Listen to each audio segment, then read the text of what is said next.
Assalamualaikum warahmatullahi wabarakatuh. Tabi pun.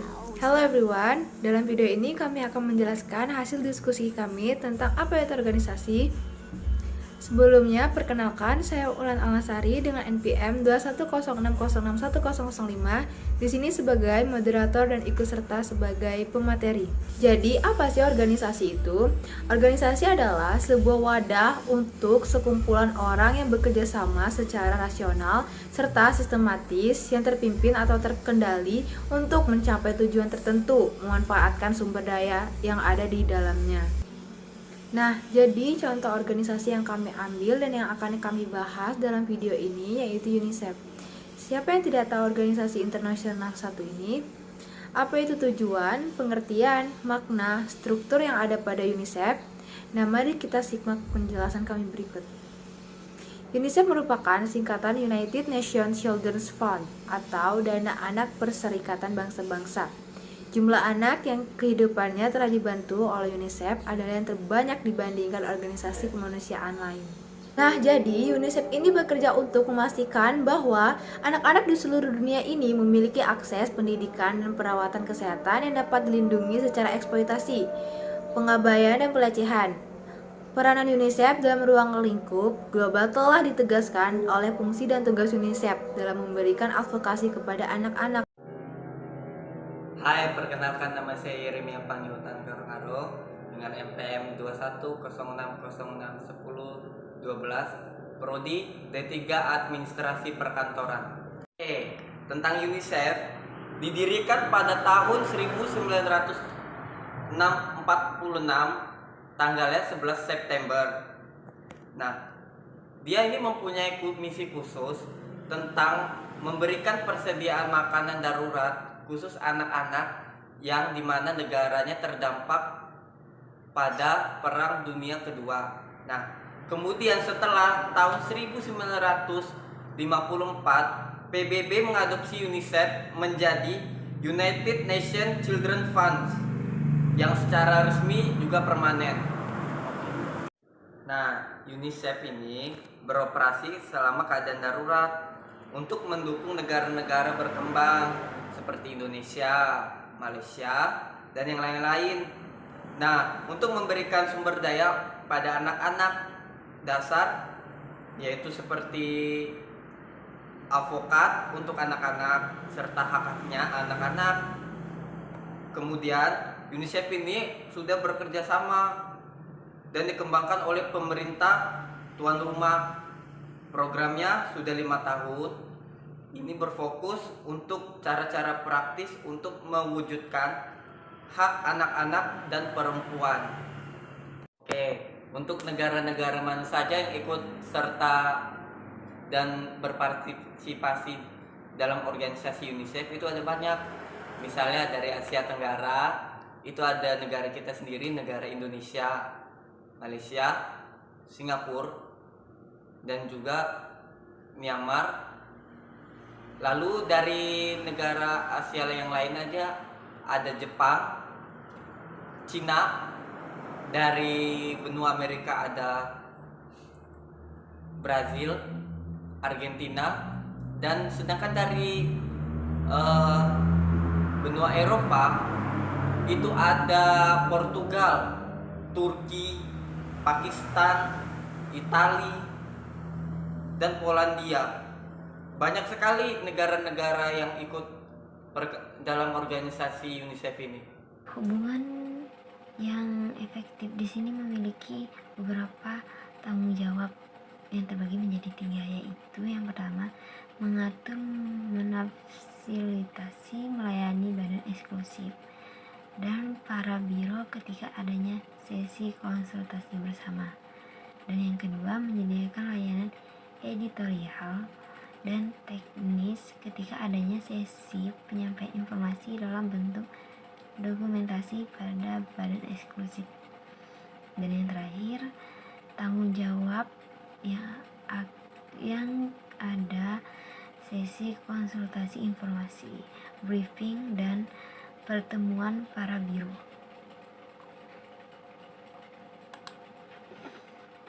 Bagian yang kelima, kantor memeriksa keuangan internal UNICEF. Kantor ini berfungsi untuk mengeluarkan dan memeriksa penggunaan keuangan UNICEF, bergerak dalam bidang manajemen informasi untuk sistem kontrol internasional dan untuk meningkatkan kegiatan operasional dengan membuat pembukaan keuangan, program, dan tugas-tugas lainnya. Yang keenam ada kelompok hubungan eksternal UNICEF. Kelompok hubungan eksternal UNICEF bertugas untuk membantu mengembangkan dan menerapkan kebijakan hubungan eksternal UNICEF, termasuk hubungan dengan pemerintah, non-government organization, badan-badan PBB, dan masyarakat umum. Dalam kelompok ini terdapat juga kantor dana program yang mempunyai wewenang dan tanggung jawab yang terbagi menjadi dua. Yang pertama, mengkoordinir seluruh kegiatan sekretaris yang berhubungan dengan permohonan bantuan keuangan untuk kegiatan UNICEF yang diperoleh dari pemerintah, PBB, dan badan-badan lainnya. Dan yang kedua yaitu manajemen hubungan erat dengan pemerintah negara anggota, misi permanen, para pengamatan, dan kantor-kantor lapangan. Dan yang ketujuh, kelompok program UNICEF. Kelompok program bertanggung jawab. Kelompok ini berada di bawah koordinasi wakil direktur eksklusif. Terdapat beberapa definisi program pengembangan perencanaan. Adapun tujuannya sebagai berikut, yaitu terbagi menjadi 3. Dan yang pertama, memberikan saran kepada pemerintah, masyarakat, dan kelompok-kelompok profesional. Dan yang kedua, meningkatkan partisipasi UNICEF dalam program-program yang memperluas serta mengingatkan bantuan teknis seluruh jaringan program-program UNICEF yang utama. Dan yang terakhir adalah meningkatkan kegiatan program yang menyeluruh untuk kepentingan anak-anak dengan cara melakukan evaluasi yang sistematik terhadap program-programnya.